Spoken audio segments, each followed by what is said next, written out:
तो हम बात कर रहे थे टाइप ऑफ एलिमिनेशन।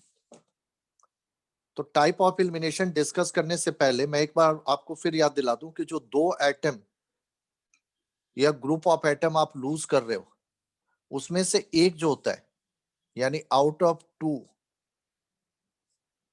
एटम्स और ग्रुप ऑफ एटम्स जो आपके एलिमिनेट होंगे, उसमें से एक जो होता है generally one is always the functional group. Functional group of compound. Compound के अंदर जो फंक्शनल ग्रुप है जनरली वो होता है, दो में से एक ऑलवेज फंक्शनल ग्रुप होता है और अनदर जो है, अनदर एटम या ग्रुप जो लेता है, another is in general maximum cases में another in general is hydrogen atom होता है, यानी एक फंक्शनल ग्रुप एक हाइड्रोजन एटम, और maybe functional group, maybe ये भी आपका फंक्शनल ग्रुप ही हो सकता है। पर ज्यादातर केसेस में आपका जो अनदर एटम होता है वो हाइड्रोजन होता है। एक तो ऑलवेज फंक्शनल ग्रुप होगा, अनदर जो होगा वो हाइड्रोजन होता है, पर कुछ केसेस में ये दूसरा भी फंक्शनल ग्रुप ही हो सकता है। तो मैं दोनों आपको एग्जांपल दिखाऊंगा। तो पहले हम टाइप ऑफ एलिमिनेशन पढ़े। टाइप ऑफ एलिमिनेशन रिएक्शन, यहां पर हमारा ये जंक्शन ये है कि एक आपका फंक्शनल ग्रुप होगा और दूसरा हाइड्रोजन होगा। हालांकि दूसरा कुछ केसेस में फंक्शनल ग्रुप भी हो सकता है, उसके भी एग्जांपल मैं आपको दिखाऊंगा, बट आप पहले आप हाइड्रोजन मान के चलो। अब यहां पर देखो, आपके कंपाउंड के कार्बन चेन में जिस कार्बन पर फंक्शनल ग्रुप लिंक होता है, फंक्शनल ग्रुप कौन से हो गए जो हमने डिस्कस किए हैं पहले, लिस्ट ऑफ फंक्शनल ग्रुप बनाई थी, हैलोजन, नाइट्रो, अल्कोहल, अल्डिहाइड, ये सब यही फंक्शनल ग्रुप होते हैं। ठीक है, तो फंक्शनल ग्रुप जिस कार्बन पे लिंक होता है इसको कहा जाता है अल्फा कार्बन। कहीं पर भी आपके कार्बन चेन में जिस कार्बन पर फंक्शनल ग्रुप लिंक है उसे अल्फा कार्बन कहा जाता है। ये अल्फा का सिंबल है, यहाँ 3 सिंबल मैं लिख दे रहा हूं। दिस इज कॉल्ड अल्फा, आप शायद फेमिलियर भी होंगे। इसको क्या कहते हैं हम लोग, बीटा, और इसको क्या कहते हैं हम लोग, गामा। ये 3 पोजीशन 3 सिंबल से डिनोट होती है। आपका फंक्शनल ग्रुप जिस कार्बन से लिंक है उसको अल्फा कार्बन कहा जाता है। अल्फा कार्बन के नेक्स्ट कार्बन को, जो चेन में नेक्स्ट कंटिन्यूटी में आएगा, आइदर लेफ्ट में या राइट में, उसको बीटा कार्बन कहा जाता है। जैसे इधर भी है इधर भी है, तो ये भी बीटा कार्बन हो गया। बीटा कार्बन के नेक्स्ट जो होगा उसको गामा कार्बन कहेगा। फिर से बताना चाहिए। देखो, आपके कंपाउंड के मॉलिक्यूल में फंक्शनल ग्रुप जिस कार्बन पे लिंक होता है, क्योंकि ऑर्गेनिक कंपाउंड का मतलब कि आपके कंपाउंड में एक कार्बन चेन है, आपका फंक्शनल ग्रुप जिस कार्बन एटम पर लिंक है कार्बन चेन के, उसको अल्फा कार्बन कहेंगे। अल्फा कार्बन के नेक्स्ट कार्बन को बीटा कार्बन, और बीटा कार्बन के नेक्स्ट कार्बन को गामा कार्बन कहा जाता है। तो यहां पर आपको 3 टाइप ऑफ कार्बन आइडेंटिफाई करना है एलिमिनेशन रिएक्शन के रेफरेंस में, alpha carbon, beta carbon, gamma carbon. Alpha carbon क्या हुआ, जिस पर आपका फंक्शनल ग्रुप लिंक है।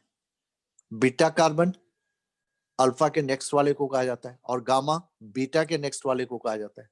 जैसे अगर आप जैसे यहां पर ले रहे हो CH3 CH2 Cl, अब देखो Cl यहाँ फंक्शनल ग्रुप है, ये इस कार्बन से लिंक है तो ये अल्फा कार्बन हुआ और ये बीटा कार्बन हुआ। अब यहीं पे देखो आप CH3 CH OH CH2 CH3, अब यहां पर देखो OH आपका फंक्शनल ग्रुप है। सो OH जिस कार्बन पे लिंक हुआ वो अल्फा कार्बन, फंक्शनल ग्रुप जिस कार्बन से लिंक है वो अल्फा हुआ। अल्फा के नेक्स्ट, जैसे इधर नेक्स्ट है इधर भी नेक्स्ट है, तो ये दोनों बीटा कार्बन हो गए। और बीटा के नेक्स्ट को, जैसे इधर बीटा के नेक्स्ट कोई नहीं है पर यहाँ पर है, तो इसको हम लोग गामा कार्बन कहेंगे। तो अब मुझे बताओ, ये आपको समझ में आ गया, ये जो 3 सिंबल होंगे अल्फा बीटा गामा। आपने सबसे पहले बताया सर, उसमें फिर वो राइट हैंड साइड वाला भी सब बीटा होगा फिर तो। कौन सा इसमें? तो सबसे पहले जब फर्स्ट वाला ऊपर, यस सर। हाँ तो ये लिखा तो है बीटा मैंने, ये अल्फा हुआ, ये बीटा हुआ, ये ओके बीटा, जो नेक्स्ट आएगा वो बीटा होगा, बीटा के नेक्स्ट जो होगा वो गामा होगा।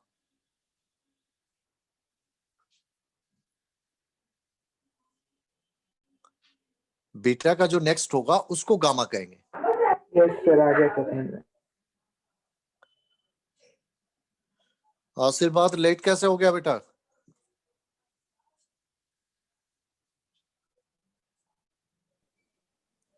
ज्वाइन कर लिया इसने?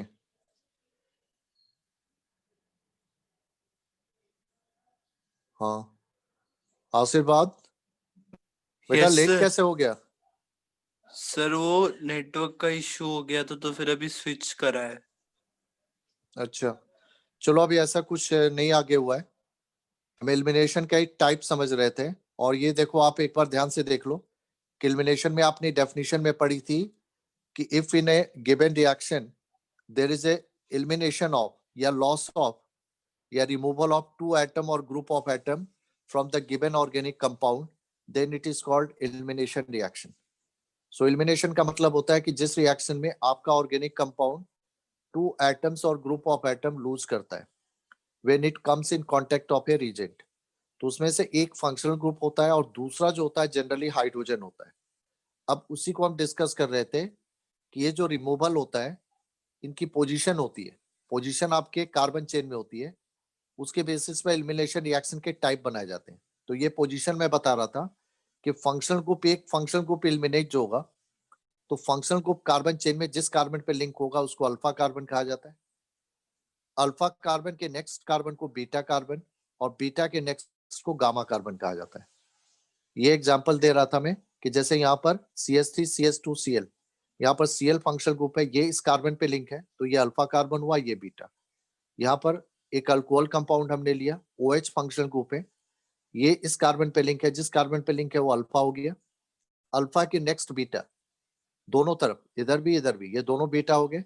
बीटा का नेक्स्ट, अब इधर बीटा का कोई नेक्स्ट नहीं है, इधर है, तो इधर एक आपका गामा हुआ, बीटा दो हो गए। अल्फा ऑलवेज एक ही होगा, बीटा आपके दो तीन भी हो सकते हैं और गामा भी दो या तीन, दो हो सकते हैं, लेकिन अल्फा कार्बन हमेशा एक ही होगा क्योंकि फंक्शनल ग्रुप एक ही कार्बन पे लिंक होगा। बीटा आपके दो पॉसिबल है, थ्री पॉसिबल भी है। अब देखो इसके बेसिस पर ये जो पोजीशन होता है, इसी के बेसिस पर एलिमिनेशन रिएक्शन के थ्री टाइप बनते हैं। पहला कहलाता है alpha elimination reaction, alpha elimination reaction, ठीक है। अल्फा एलिमिनेशन का मतलब हुआ कि यहाँ पर दोनों एटम, क्योंकि दो एटम या ग्रुप ऑफ एटम जो लॉस कर रहे हो वो दोनों अल्फा कार्बन से होंगे। इट मींस कि बोथ आर एलिमिनेटेड और रिमूव्ड फ्रॉम अल्फा कार्बन। यहाँ पर जो दो एटम या ग्रुप ऑफ एटम एलिमिनेट करेंगे, जिसमें एक फंक्शनल ग्रुप होगा और दूसरा हाइड्रोजन होगा, ये दोनों अल्फा कार्बन से एलिमिनेट होंगे। तो अगर दोनों अल्फा कार्बन से एलिमिनेट हो रहे हैं तो that is called alpha elimination. जैसे आपको एग्जांपल दे रहा हूं, क्लोरोफॉर्म का होता है, ये क्लोरोफॉर्म का फॉर्मूला है CHCl3, और ये क्लोरोफॉर्म जब किसी बेस के कांटेक्ट में आता है, बेस को हम यहाँ रिप्रेजेंट कर रहे हैं OH माइनस से, तो बेस के प्रेजेंस में ये अल्फा एलिमिनेशन करता है। अब अल्फा एलिमिनेशन ध्यान रखना, यहाँ कार्बन पे आपके 3 क्लोरीन 1 हाइड्रोजन है, ठीक है, ये 3 क्लोरीन हुए और 1 हाइड्रोजन हुआ। यहाँ पर जब बेस आता है OH माइनस, तो OH माइनस जो होता है वह इस H को विड्रॉ करता है, यानी OH माइनस इस H को, H के ऊपर अटैक करता है, वह इस H को लेना चाहता है, क्योंकि यहाँ पर CH बॉन्ड पोलर है और पोलर में कार्बन ने बॉन्ड पेयर मैक्सिमम अपनी तरफ विड्रॉ कर लिया, तो H की बॉन्डिंग यहाँ वीक है। बेस जब भी किसी कंपाउंड से इंटरेक्ट होता है तो वह उसके वीकेस्ट बॉन्डेड हाइड्रोजन के ऊपर अटैक करता है, क्योंकि उसको H प्लस चाहिए, और H प्लस कहाँ से मिलेगा, जहां कंपाउंड में H जो है लूजली हेल्ड होगा। तो यहाँ पर H लूजली हेल्ड है तो ये इसके ऊपर अटैक करेगा, इसका मतलब एक हाइड्रोजन ये निकल रहा है, ठीक है। जब ये हाइड्रोजन निकलेगा ये बॉन्ड पेयर ये ले लेगा। अब उसको कंपेंसेट करने के लिए क्या होगा, ये क्लोरीन यहां से एलिमिनेट होगा बॉन्ड पेयर के साथ। ठीक है, तो एक तरह से जब ये बेस के क्लोरोफॉर्म का देखो आपका फॉर्मूला CH Cl3 है, इसमें देखो आपके कार्बन पे 3 क्लोरीन 1 हाइड्रोजन है। मैंने क्या बताया कि कार्बन और हाइड्रोजन का बॉन्ड यहाँ पोलर होगा। क्यों पोलर होगा? क्योंकि इस कार्बन पे 3 क्लोरीन अटैच है, ये तीनों हाईली इलेक्ट्रोनेगेटिव एटम है, तो ये कार्बन से अपने इलेक्ट्रॉन विड्रॉ करेंगे। कार्बन यहाँ डेफिशिएंट हो जाएगा इलेक्ट्रॉन के मामले में, तो ये क्या करेगा, इस CH का जो बॉन्ड पेयर है उसको ये अपनी तरफ विड्रॉ करेगा, क्योंकि ये हाईली डेफिशिएंट पॉइंट बन गया। तो अब इसको भी तो इलेक्ट्रॉन चाहिए, जब एक दूसरी तरफ इलेक्ट्रॉन डोनेट करता है तो कहीं से लेता है। अब यहाँ पर तो तीनों क्लोरीन ने जबरदस्ती इससे विड्रॉ कर रहे हैं। ठीक है, अब इस कार्बन पे इलेक्ट्रॉन की डेफिशिएंसी होगी, अब ये अपना वीकर सेक्शन ढूंढेगा, हाइड्रोजन मिलेगा, हाइड्रोजन इससे लेस इलेक्ट्रोनेगेटिव है, तो यहाँ पर क्या हो जाएगा, CH बॉन्ड में पोलैरिटी आएगी। ठीक है, पोलैरिटी की वजह से क्यों पोलैरिटी आएगी, क्योंकि कार्बन जो होगा CH के बॉन्ड पेयर को अपनी तरफ विड्रॉ करेगा। भाई बॉन्ड में तो ऐसा ही होता है ना, कि जहां पर भी जिसकी इलेक्ट्रोनेगेटिविटी ज्यादा है वो अपनी तरफ बॉन्ड पेयर को अट्रैक्ट करेगा, ताकि उसके तरफ इलेक्ट्रॉन क्लाउड ज्यादा आ जाए, तो ये अपनी तरफ विड्रॉ करेगा, तो H यहाँ पर क्या हो जाएगा, H की बॉन्डिंग वीक हो जाएगी कार्बन के साथ। तो जब भी कोई बेस किसी कंपाउंड के कांटेक्ट में आता है तो ये हमेशा हाइड्रोजन के ऊपर अटैक करता है। क्यों? क्योंकि OH- को न्यूट्रल बनने के लिए H+ चाहिए। H+ कहां से मिलेगा, जिससे ये इंटरेक्ट होगा, तो जहां पर इंटरेक्ट होगा वहां देखेगा कि कहां से इसको H+ मिल सकता है, यहाँ पर H+ मिल जाएगा, क्योंकि ये बॉन्ड वीक है, ये ब्रेक होगा तो ये बॉन्ड पेयर हाइड्रोजन को छोड़ना पड़ेगा, क्योंकि कार्बन अपनी तरफ विड्रॉ किया है, तो ये H+ के फॉर्म में इसके पास आएगा तो ये न्यूट्रल बन जाएगा। अब क्लियर है बेटा? तो यहाँ पर देखो आपका H और Cl, यहाँ पर H एलिमिनेट हो रहा है और उसको मेकअप करने के लिए Cl एलिमिनेट हो रहा है, और ये दोनों अल्फा कार्बन, क्योंकि क्लोरीन से काउंटिंग होगी, क्लोरीन आपका फंक्शनल ग्रुप है, क्लोरीन यहाँ जिस कार्बन पे लिंक है वो अल्फा कार्बन हुआ, तो यहाँ अल्फा से ही क्लोरीन और हाइड्रोजन दोनों एलिमिनेट हो रहे हैं। ये मैं -HCl जो लिख रहा हूं इसका मतलब यही है। क्लियर है बेटा? Yes sir. क्योंकि H और Cl लॉस हो रहा है, तो ये दोनों सेम अल्फा कार्बन से लिंक हो रहे हैं, तो यही अल्फा एलिमिनेशन है। तो ये देखो आपका क्या होगा, यहां से बॉन्ड टूटेगा, क्लोरीन अपना बॉन्ड पेयर लेकर निकल जाएगा, तो Cl- बन जाएगा, ये H+ बनेगा, H+ OH- के साथ कंबाइंड हो जाएगा तो न्यूट्रल वाटर बन जाएगा। और अब इस पर क्या होगा, ये आपका बनेगा कार्बीन, ये भी एक इंटरमीडिएट होता है, CCl2 with carbon as a lone pair, carbon के ऊपर एक लोन पेयर, इसको कार्बीन कहा जाता है। सर Cl कहाँ ये गया भी था? एक अब देखो तो सही, H2O बना, ये H+ इसके साथ, और Cl- बन गया यहाँ। अच्छा अब ओके। ठीक है, यस सर। ये मैं पूरी रिएक्शन नहीं लिख रहा हूँ, ये एक पार्ट ले रहा हूँ ताकि एलिमिनेशन को आप समझ पाओ। तो यहाँ पर जो एलिमिनेशन हुआ है ये अल्फा एलिमिनेशन है, क्योंकि यहाँ पर देखो फंक्शनल ग्रुप और हाइड्रोजन दोनों अल्फा कार्बन से एलिमिनेट हुए, तो यही होता है अल्फा एलिमिनेशन। अब क्लियर है? दूसरा जो होता है वो beta elimination. Alpha elimination I think सबको क्लियर हो गया होगा, यस। हालांकि ये बहुत कम मिलेगा। बीटा एलिमिनेशन जरूर समझना, क्योंकि आगे के चैप्टर में भी इसकी रिएक्शन आपको पढ़नी पड़ेगी। बीटा एलिमिनेशन का सीधा मतलब है, बीटा एलिमिनेशन रिएक्शन में क्या होता है कि आपका फंक्शनल ग्रुप तो ऑलवेज अल्फा से निकलना है, अल्फा कार्बन से, और हाइड्रोजन जो जनरली हाइड्रोजन हम लेंगे वह बीटा कार्बन से, यानी यहाँ एडजेसेंट पोजीशन से निकलेंगे, क्योंकि आपको पता है कि अल्फा और बीटा जो होते हैं ये एडजेसेंट कार्बन होते हैं। तो यहाँ पर जो दो एटम या ग्रुप ऑफ एटम एलिमिनेट हो रहे हैं, they are from the adjacent carbon. आप ये भी कह सकते हो कि इस रिएक्शन में क्या होगा कि द टू एटम जो होंगे, टू एटम्स और group of atoms are eliminated from adjacent carbon। adjacent समझते हो, जो कंटिन्यूटी में होते हैं, adjacent carbon atom, that is one from alpha and another from beta carbon। ठीक है, जैसे इसके लास्ट टाइम जो मैंने आपको एग्जांपल दिया था कि जैसे अगर आप ले रहे हो CS3 CS2 Cl,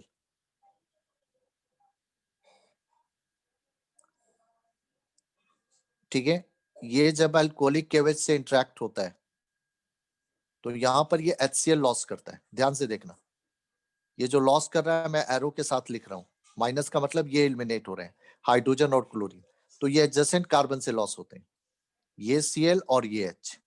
अब देखो इस लॉस में क्या होगा, क्लोरीन जब कार्बन के साथ बॉन्ड ब्रेक करेगा तो डेफिनेटली क्लोरीन की इलेक्ट्रोनेगेटिविटी कार्बन से हायर है, तो ये बॉन्ड पेयर लेके निकलेगा, यानी ये Cl माइनस के फॉर्म में एलिमिनेट होगा।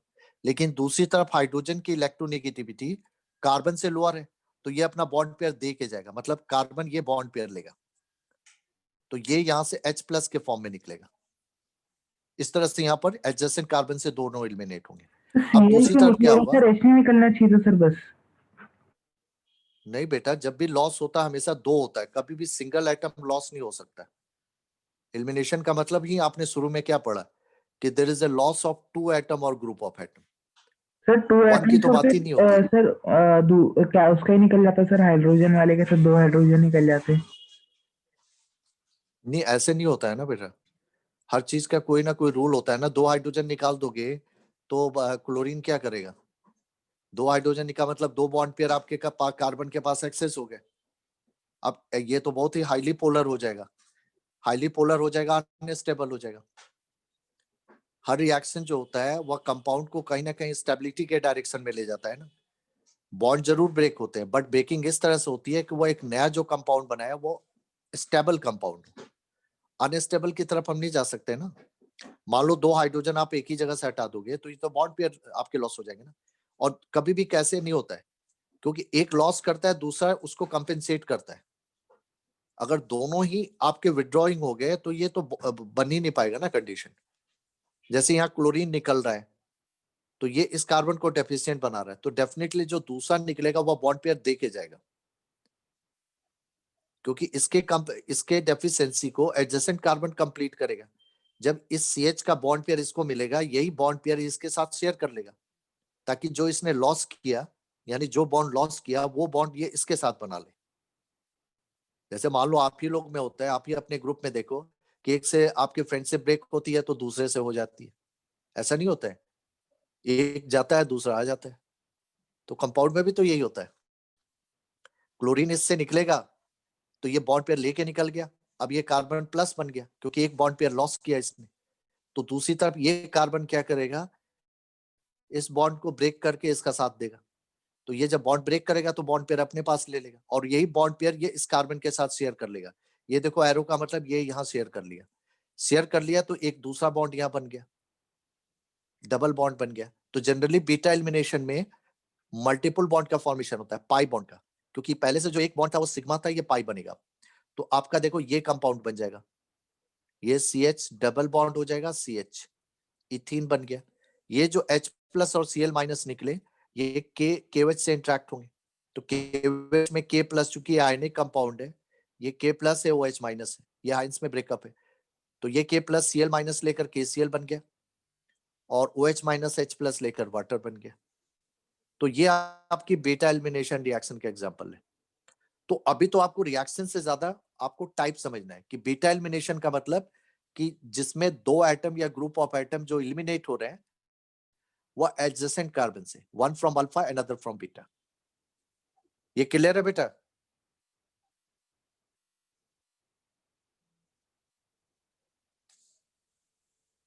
हाँ जी, क्लियर है कि नहीं बेटा? यस सर, क्लियर है। सभी को क्लियर है, कोई डाउट तो नहीं है इसमें? अब आ जाओ फिर तीसरा, थर्ड टाइप का टाइप है गामा एलिमिनेशन। हालांकि गामा एलिमिनेशन आपको ज्यादा इंटरेक्शन में आएगा नहीं, तो ये हम थर्ड टाइप ले रहे हैं एलिमिनेशन का, गामा एलिमिनेशन। आप देखो नाम से ही क्लियर है कि एक आपका फंक्शनल ग्रुप से लॉस होगा, फंक्शनल ग्रुप से लॉस होगा आपका, फंक्शनल ग्रुप जो होगा वो अल्फा कार्बन से लॉस होगा, और जो दूसरा हम हाइड्रोजन लेंगे, हाइड्रोजन जो लेंगे वह आपका गामा से लॉस होगा, गामा कार्बन से। गामा कार्बन क्या हुआ, अल्फा का नेक्स्ट बीटा, बीटा का नेक्स्ट गामा। तो यानी यहां पर जो दो आइटम लॉस करोगे, one from alpha and other from gamma carbon, तो इसलिए गामा एलिमिनेशन हुआ। अब देखो इसका एक एग्जांपल मैं दे रहा हूं, अब ध्यान से देखना। ये CH2Br CH2, ये मैं जानबूझ के इस तरह से लिख रहा हूं कि समझने में आसानी हो, आप इसको सीधा करके भी लिख सकते थे। इसको इंटरेक्ट कराया गया जिंक के साथ, हिट किया गया। अब यहां पर ये लॉस करता है HBr,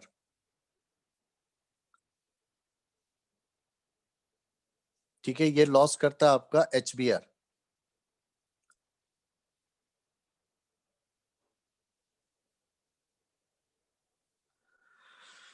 अब यहां पर देखो, यहां से एक Br निकल रहा है, यहां पर एक्चुअली क्या हो रहा है, HBr तो लॉस नहीं कर रहा है। ये आपका एग्जांपल आ जाएगा फंक्शनल ग्रुप के लिए, जो मैंने बताया था ना कि अनदर एटम आपका जनरली हाइड्रोजन होता है और या फंक्शनल ग्रुप होता है। तो गामा वाले में फंक्शनल ग्रुप आएगा। एक्चुअली यहाँ पर दो Br लॉस हो रहे हैं, ध्यान देना। यहाँ पर हाइड्रोजन नहीं है, आपके फंक्शनल ग्रुप ही होगा। ये पहला फंक्शनल ग्रुप, ये दूसरा फंक्शनल ग्रुप। हाइड्रोजन इस केस में कम होता है, फंक्शनल ग्रुप ही होते हैं जनरली, या गामा एलिमिनेशन है।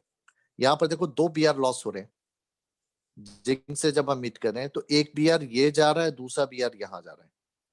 जब ये दोनों Br जाएंगे तो इसमें से क्या होगा कि एक Br अपना बॉन्ड पेयर लेके निकलेगा और एक अपना बॉन्ड पेयर दे के जाएगा, क्योंकि मैंने हमेशा बोला है कि एक तरफ माइनस आता है तो दूसरी तरफ से प्लस आना चाहिए। तो ये तभी होगा कि जब दूसरा Br अपना बॉन्ड पेयर इस कार्बन के ऊपर लीप कर दे और एक लेके निकले, तो एक Br माइनस निकलेगा, एक Br प्लस निकलेगा। तो ये जो बॉन्ड पेयर लेगा, यही बॉन्ड पेयर कार्बन इसके साथ शेयर कर लेगा। तो ये देखो आपका क्या बन जाएगा, ये CH2 CH2, ये देखो आपका बन गया साइक्लोप्रोपेन। सर ऐसा जनरली क्यों गामा सर? एलिमिनेशन में, सर एक Br सर पॉजिटिव होगा और एक नेगेटिव। हाँ बेटा देखो, कंपाउंड जो होता है, कंपाउंड में जब भी आपकी बॉन्ड ब्रेकिंग होती है, मैंने क्या बताया कि एक साथ दो माइनस नहीं बनते, एक साथ दो प्लस नहीं बनते। अगर एक माइनस बन रहा है तो दूसरी जगह से अगर बॉन्ड ब्रेक होगा तो वो हमेशा प्लस बनाने की कोशिश करेगा। देखो रूल होता है ना, रूल के हिसाब से क्या होता है कि एक साथ दो माइनस का अगर आप पॉइंट बनाओगे तो ये दोनों माइनस पॉइंट जो होंगे वो अनस्टेबिलिटी देगा कंपाउंड के लिए, क्योंकि एक्सेस नेगेटिव हो जाएगा या एक्सेस पॉजिटिव हो जाएगा। तो इसलिए उसको बैलेंस किया जाता है कि एक तरफ नेगेटिव पोल बनाया जाता है तो दूसरी तरफ पॉजिटिव पोल बनता है। ये आपका कहना सोचना है कि दोनों Br ही हैं, चलो H के केस में तो हम मान सकते थे, पर यहाँ पर दोनों Br ही हैं, फिर भी ऐसा क्यों हुआ? ऐसा इसलिए हुआ बेटा, क्योंकि एक साथ एक Br अगर बॉन्ड पेयर लेके गया, ये भी लेके गया, तो अब क्योंकि यहाँ पर कुछ भी ऐड नहीं होना है, बाहर से कुछ भी नहीं आएगा, तो ये कंपाउंड न्यूट्रल कैसे बनेगा? अगर दोनों ही माइनस हो गए या दोनों ही प्लस हो गए तो न्यूट्रलिटी तो आएगी नहीं, क्योंकि अगर दोनों ही माइनस के पॉइंट है तो ये दोनों में से कोई भी बॉन्ड नहीं बनाएगा, क्योंकि इसके पास भी एक्सेस इलेक्ट्रॉन है, इसके पास भी एक्सेस। तो अगर मान लो कि एक नेगेटिव से एक बॉन्ड भी बनेगा तब भी एक नेगेटिव रह जाएगा, और जब तक चार्ज प्रेजेंट रहेगा कंपाउंड पर तब तक वो न्यूट्रल नहीं बन सकता। न्यूट्रल तब बनता है जब सारे चार्ज न्यूट्रलाइज हो जाए, क्योंकि एलिमिनेशन का मतलब है कि आपको बाहर से कुछ भी नहीं लेना है। तो आपने अगर इन दोनों को लूज कर दिया और दोनों को बॉन्ड पेयर दे दिया, तो ये भी प्लस ये भी प्लस, तो इनके बीच में बॉन्ड कैसे बनेगा? इसीलिए ऐसा होता है कि एक लेके जा रहा है तो एक दे के जाएगा। यस बेटा, क्लियर है? Yes sir. सर एक बार और बता दो। देखो कोई भी कंपाउंड, जैसे एलिमिनेशन का मतलब कि जहां पर ऑर्गेनिक मॉलिक्यूल लॉस कर रहा है, तो लॉस में देखो आपके इसके ऊपर पॉजिटिव और नेगेटिव चार्ज आएंगे। एक साथ अगर दो दो पॉजिटिव आ गए या दो नेगेटिव आ गए तो ये एक स्टेबल कंपाउंड में कन्वर्ट नहीं हो पाएगा। इसलिए हमेशा हर जगह आप क्या देख रहे हो कि एक प्लस हो रहा है, एक माइनस जा रहा है, यानी एक एलिमिनेशन कंपाउंड के ऊपर पॉजिटिव चार्ज दे रहा है तो दूसरा नेगेटिव दे रहा है, क्योंकि जब पॉजिटिव नेगेटिव होंगे तो ये आपस में इंटरेक्ट होंगे। नेगेटिव का मतलब वहां पर एक बॉन्ड पेयर है, पॉजिटिव मतलब वो बॉन्ड पेयर से डेफिशिएंट है। तो जो बॉन्ड पेयर से रिच है वो अपना बॉन्ड पेयर उसके साथ शेयर कर लेगा, तो इससे क्या होगा, वो न्यूट्रल बन जाएंगे, क्योंकि हर रिएक्शन एक न्यूट्रल प्रोडक्ट बनाती है ना। अगर न्यूट्रल जब तक नहीं बनाएगी आपकी रिएक्शन कंप्लीट नहीं होगी। तो ये था आपका गामा एलिमिनेशन बेटा। अब क्लियर है बेटा? Yes sir. ओके अब इसके बाद देखो ये एलिमिनेशन जो था ये मेन टाइप हो गए, हालांकि आप लोगों को ज्यादा जरूरत बेटा एलिमिनेशन की पड़ेगी। अब जो नेक्स्ट टाइप था, एक था आपका पॉलीमराइजेशन रिएक्शन। देखो पॉलीमराइजेशन रिएक्शन का मतलब होता है कि जिस रिएक्शन में ए पॉली का मतलब होता है मेनी, मेर का मतलब होता है कंबाइंड होना। इसमें क्या होता है कि बहुत से सिंपल मॉलिक्यूल कंबाइंड होकर एक बिग मॉलिक्यूल का फॉर्मेशन करते हैं। So a reaction in which a large number of simple and smaller molecules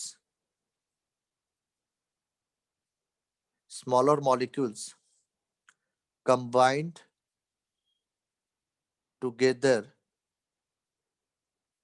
to form कर दो in a given condition, एक particular condition में, in given particular condition, क्योंकि हर समय नहीं हो सकता, कुछ ना कुछ कंडीशन होगा।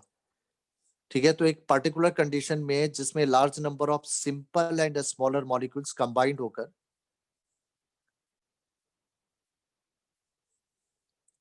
To form a bigger molecule is called polymerisation reaction. ये इसकी डेफिनेशन है कि पॉलीमराइजेशन रिएक्शन का मतलब होता है कि जिसमें बहुत सारे सिंपल मॉलिक्यूल एक कंपाउंड के कंबाइंड होकर एक बिग ऑर्गेनिक मॉलिक्यूल जनरेट करेंगे। ठीक है, जैसे आप एग्जांपल देखो, आप इथीन एक कंपाउंड होता है। अब एक रिएक्शन होती है जिसमें अब जब इसको हम बहुत ही हाई टेम्परेचर पर और वेरी हाई प्रेशर पर हीट करते हैं तो इथीन के लार्ज नंबर ऑफ मॉलिक्यूल, ये large number of molecule reaction condition to condition very होते हैं, इसलिए इसको हम एन से डिनोट करते हैं कि एन नंबर ऑफ मॉलिक्यूल जो है इसके कंबाइंड होकर ये बनाते हैं CH2 डैश, इसको कहा जाता है पॉलीथीन। यहां पर एन लिखा हुआ है, ये कंबाइंड हो गया। ये आपका इथीन था और इथीन से ये बना पॉलीथीन जो आप डे टू डे लाइफ में यूज करते हो। तो पॉलीथीन का फॉर्मेशन इथीन से होता है जो कि पॉलीमराइजेशन रिएक्शन का रिजल्ट है। तो ये आपकी पॉलीमराइजेशन रिएक्शन होगी जिसमें बहुत सारे सिंपल मॉलिक्यूल कंबाइंड होकर एक बिग मॉलिक्यूल का फॉर्मेशन करते हैं। तो that is a polymerization reaction. इसमें जो बिग मॉलिक्यूल फॉर्म होता है इसको हम लोग कहते हैं पॉलीमर। इसी के बेस पे इसको पॉलीमराइजेशन कहा गया। ओके, एक मिनट, प्रज्ञा क्या हो गया? हेलो हेलो, ओहो मुझे ध्यान में नहीं है, वेटिंग। अच्छा चलो मैंने अलाउ कर दिया। चलो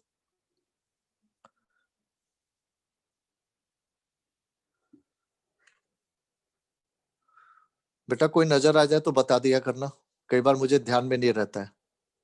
तो ये देखो पॉलीमर कहते हैं इसको जो बिग मॉलिक्यूल बनता है, और जिन सिंपल मॉलिक्यूल के कॉम्बिनेशन से ये बना है उसको इस पॉलीमर का मोनोमर्स कहा जाता है। सो दे आर कॉल्ड मोनोमर्स। ये अगले साल एक चैप्टर के फॉर्म में भी आपको आएगा, पॉलीमर का चैप्टर।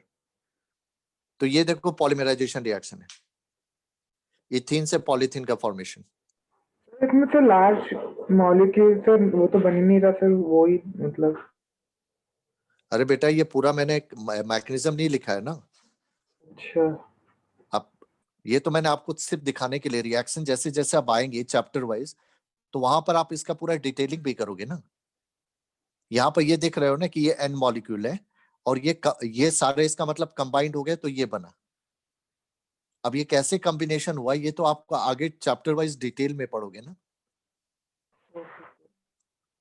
ऐसे मैं छोटा सा आपको डिटेल बता देता हूँ कि कैसे कॉम्बिनेशन होता है। यहाँ पर देखो दो बॉन्ड है, यहाँ पर एक बॉन्ड है, तो इस कार्बन पे जो दो बॉन्ड होता है, जैसे मान लो कि मैं दो मॉलिक्यूल ले रहा हूँ, ठीक है, ये आपका देखो पहला मॉलिक्यूल है, ये दूसरा मॉलिक्यूल है, मैं जस्ट सिंपल एग्जांपल दे रहा हूँ। तो यहाँ पर क्या किया इसने, अपना बॉन्ड, इन दोनों कार्बन ने बॉन्ड ब्रेक कर दिया। अब बॉन्ड ब्रेक से करने से क्या होगा, इस कार्बन पे एक बॉन्ड फ्री हो गया, इस पे भी एक फ्री हो गया, इसी तरह ये भी ब्रेक कर दिया, ये भी फ्री हो गया, ये भी फ्री हो गया, ठीक है। तो अब क्या होगा, दोनों पे एक एक बॉन्ड फ्री है, तो ये अपना बॉन्ड इसके साथ शेयर कर लिया, ये फिर आगे वाले के साथ शेयर कर लिया, ये पीछे वाले के शेयर किया, तो इस तरह से ये सारे मॉलिक्यूल लिंक होते चले जाएंगे। तो वही मैंने दिखाया ना, ये देखो डैश करके, कि आपके एन मॉलिक्यूल इस तरह से लिंक होकर एक लॉन्गर चेन में बन जाएगा। अब वो सिंगल कंपाउंड में आ जाएंगे, जो पहले अलग अलग मॉलिक्यूल थे, अब एक कार्बन चेन आ जाएगी ना, तो वह एक कंपाउंड काउंट होगा, वही आपका पॉलीमर बन गया। क्लियर है? Yes sir. सर तो ये आपने वो हमारा जो ऊपर दिया, कौन सा बेटा? सर आपने वो जो रिएक्शन लिख गया CH2 double bond CH2, sir उसमें हाँ, जो हाँ। एपी क्या लिखा है, एपी? एपी नहीं है बेटा, ये सॉरी एपी मत पढ़ना, इसको डेल्टा कहते हैं हम लोग। डेल्टा का मतलब होता है हीट। कभी भी एरो के ऊपर जब आप डेल्टा देखो, ये डेल्टा साइन है, वो ये लग रहा था सर। हाँ हीट है ये, वो लिखने में ऐसा हो गया था। जैसे मतलब अब टेम्परेचर होता है, अब हर समय आपको टेम्परेचर की वैल्यू याद नहीं रह सकती है कि 400 केल्विन है या 500 है, तो आप डेल्टा लिख देते हो। डेल्टा का मतलब यहाँ पर हीटिंग हुआ। इसी तरह हमें प्रेशर नहीं पता है कि कितना प्रेशर अप्लाई हुआ है, तो हमने पी लिख दिया, तो देखने वाले को पता लग गया कि कुछ सर्टेन हीट और प्रेशर यहाँ अप्लाई हुआ है, तब ये ऐसा हुआ है। क्लियर है बेटा? Yes sir. तो अब हमारा लास्ट टाइप बचा हुआ है रीअरेंजमेंट रिएक्शन। तो सर एंड करके स्टार्ट कर लेना। हाँ, अब ये मैं एंड कर रहा हूँ।